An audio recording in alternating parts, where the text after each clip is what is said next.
بسم اللہ الرحمن الرحیم۔ السلام علیکم دوستو، اس وقت تحریک لبیک پاکستان کے کارکنان بار بار سوال کر رہے ہیں کہ اس وقت مرکز کی کیا صورتحال ہے اور تحریک لبیک پاکستان کے جو کارکنان ہیں وہ کہاں پر موجود ہیں اور علامہ سعد حسین رضوی کو کب تک رہا کر دیا جائے گا۔ تو اس ویڈیو میں ہم آپ کو تازہ ترین اپڈیٹ بتائیں گے۔ مزید آگے بڑھنے سے پہلے چینل کو سبسکرائب کریں، ویڈیو کو لائک کریں اور اس ویڈیو کو زیادہ سے زیادہ شیئر کریں۔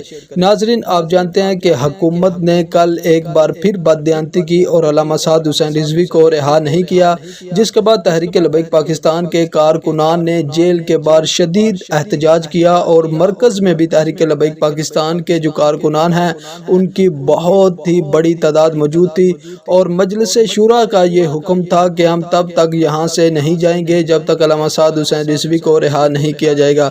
تو ناظرین، تازہ ترین اپڈیٹ یہ ہے کہ اس وقت تحریک لبیک پاکستان کے ہزاروں کی تعداد میں کارکنان مرکز میں موجود ہیں اور ان کا کہنا ہے کہ علامہ سعد حسین رضوی کے استقبال کے بغیر نہیں جائیں گے۔